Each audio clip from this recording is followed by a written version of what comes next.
There's an old saying that goes something like this: as long as a man is alive, a man learns. Well, we actually say human instead of man, but they're kind of interchangeable in English. So with that in mind, this is the top 7 things I've learned in 2018. Because if you haven't learned anything this year, well, you should have by now. The year's almost over. You really should have learned a thing or two, like maybe how to tie your shoelaces, how to meow at cats so they'll answer back.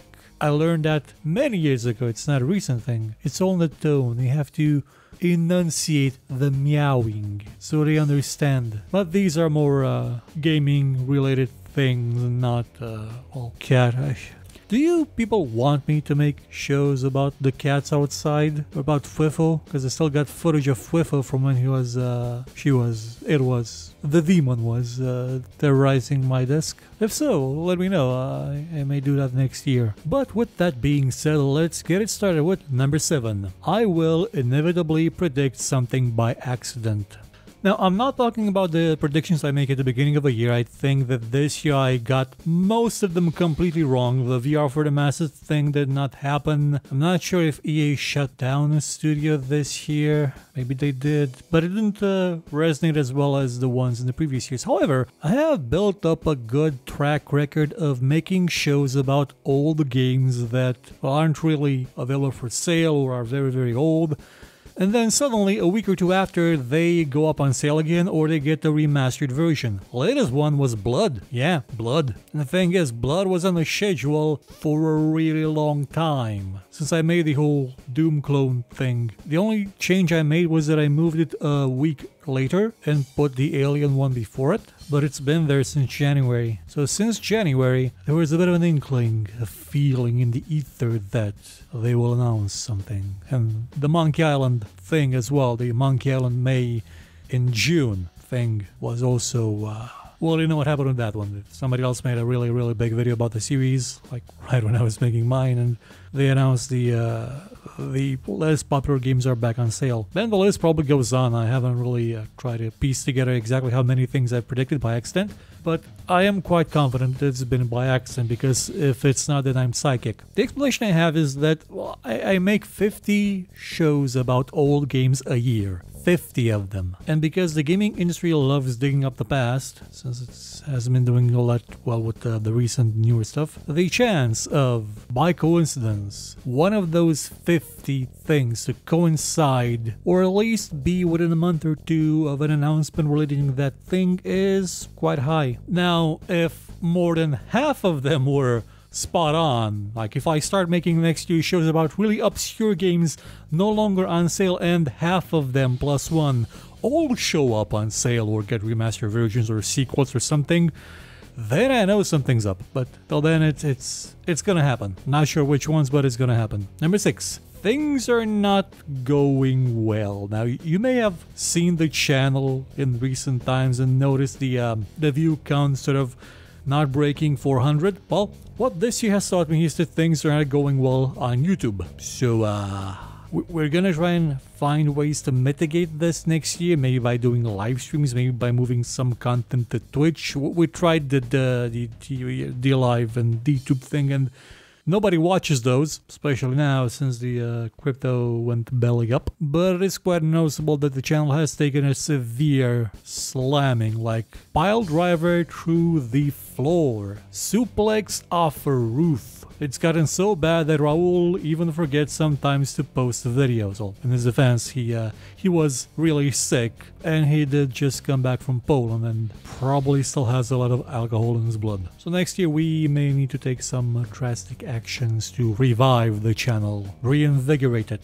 get some life into it, because things are not going well. Speaking of which, number 5, AAA is getting desperate. The cost of developing a AAA game, the human cost especially, is getting higher and higher and higher. Yeah, Red Dead Redemption 2 was gonna make $1 billion probably, but the people that worked on it, they didn't have a good time. The people working at big studios like Blizzard are living in their cars because they can't really afford to own or rent or live in a place with walls since they don't get paid enough. AAA games have gotten too big.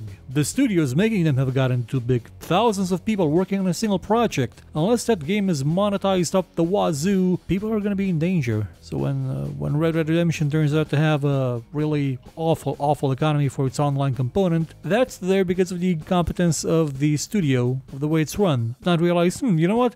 Maybe you shouldn't have hired like 5,000 people to work on this and reduce some scope and not make a horrible economy for a game that nobody can enjoy, just because otherwise we'll have to fire everybody. Now thankfully that's still a situation in which the employees are not super duper shafted, just the customers will be. Like it was the case with Lawbreakers, which launched and then was shut down and people were left without the game they bought. But it's okay because Cliffy B took care of his employees, which is nice of him and all, but dedicated servers are a thing that would still let people play the game and enjoy it and not tweet mean things at you from an account that had only one tweet on it and then got deleted just when you vented your frustration and decided to say to everybody that you're not gonna make games ever again. What a coincidence. Then again, it's not better in other segments of the industry either, because number 4, crowdfunding was a bubble. There was gonna be this revelation, this new age of video games, ones that are not made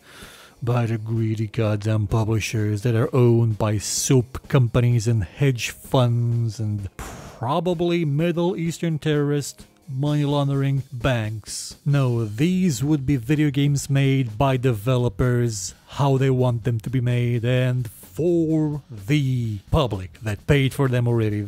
It's gonna be a symbiosis. It's a direct partnership between the game maker and the people that buy the games and play the games. A new age, and it already died. Most of the big studios that made their name, or at least continue to exist, and made some of their best projects ever thanks to crowdfunding, are no longer independent and are owned by a publisher, sometimes not even a nice publisher like Paradox, but a big corporate entity that is owned by hedge funds and stuff like that, and it's because crowdfunding was not really sustainable. You can't expect people to constantly pay for your games up front for all the cost, or most of the cost, especially when some of the things you deliver are not really all that on point and veer around and don't really capture the originals that well, the nostalgia of them.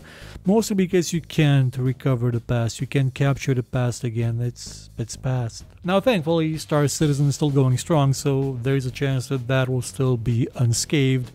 But most every other studio is now with a new master, with a leash, with a publisher. So what I'm saying is Outer Worlds looks nice, but it's gonna have to sell to a certain general crowd, and it'll probably be more Fallout 3 or 4 76 than Fallout 2 or Arcanum. I hope not, but it's a possibility. Number 3, don't try to do 3 jobs at once. Now, at one point in time this year I was doing 3 jobs. I was writing news at my day job, I was making videos here, and I was doing writing stuff for Foundation over at Steemit. And let me just be clear, it's not a sustainable lifestyle. That is incredibly far from sustainable, even with the reduced content I was making on Gaming HD at the time. Because as you remember, this year I started doing the Year.Game series, and then I did the news series. And then I had to get my old job back because, crypto took a nosedive, the channel was taking a nosedive, and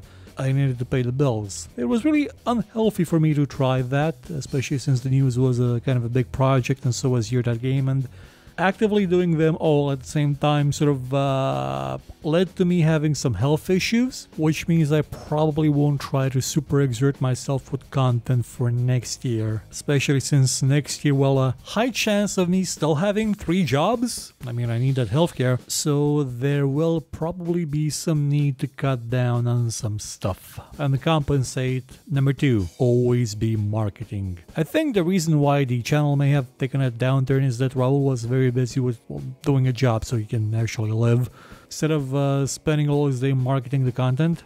Because I was busy doing the content, other stuff I couldn't really market it either. So effectively, nobody was marketing the content, so that's why it didn't really take off. So that's probably something that I'm gonna do a lot more next year. Make some good content, but not a lot of it, and market it quite well. And then hope for the best. Because if it's not gonna be all that lucrative, all that, success. I mean, it's not that I'm not used to 200 people watching a video that took 3 days to make. That was my job non-stop when doing stuff in Romanian. But at one point, you kind of wonder if the effort is worth it, especially when you're doing this as a sort of a job, with this schedule and stuff and things. And we'll see next year when we market more. And number one is, don't count on crypto being stable. Oh dear God, do not count on crypto being stable. Anybody that's gonna tell you, oh, this Elliott wave is indicating that things are gonna... He is an absolute idiot and has no idea what he's talking about, and is basically just there for attention and hopefully somebody paying him to make an analysis of something. And never trust these people. Never trust somebody that says that they're a crypto... Raul said at one point he was a crypto expert. Do not trust anybody that says they're a crypto expert. They do not understand the basic fundamentals of economics and the market. Do not think that John McAfee has any idea what he's saying. Now, I'm not against crypto. I think crypto is the future. It is a means by which the people can get access to a system of financial transactions that does not dependent on the banks that ruined most of the world's economy over the past centuries. But treating them as an investment, that's not gonna do well. And believing a company saying, oh yeah, you can totally use our platform for your content and you'll make some money. Hey, just invest your time and your effort into building up our thing and it's totally gonna be cool. It's gonna pay off like completely. Just hold it and stick in there. No. Oh God, no. No. Now, if the price of Steam ever does recover, yeah, it's gonna be all hunky-dory when I cash out completely, because I'm not sticking around there. Not after the dump it took on me this year, because I quit my job and said, you know what, I'm gonna be able to earn enough to live doing just this, and then suddenly I couldn't anymore and got my old job back, then another one, and one more on the way, and there's just something about ruining my dreams that I don't appreciate from certain platforms. Now, YouTube does it constantly, but I can't really post videos on YouTube without YouTube, so there's that. And who knows, maybe the price of Steam, it will go back up one day. Maybe I can buy my blood back. Maybe I can go see the Pelicans again like I did this year. Because most of all, what I learned this year is that you should go see the Pelicans. Now, some people would say go see the elephants, but dear God, like I said, crypto is in the dumpster. Who has the funds to go see the elephants? The Pelicans, however, they ain't cheap either, but like 200 kilometers away. The elephants, really far. I'm curious to know what you people have learned in 2018. Did you learn something that made you happier or more miserable? Because most of the stuff I learned this year did not really make me all that happy. Goodbye.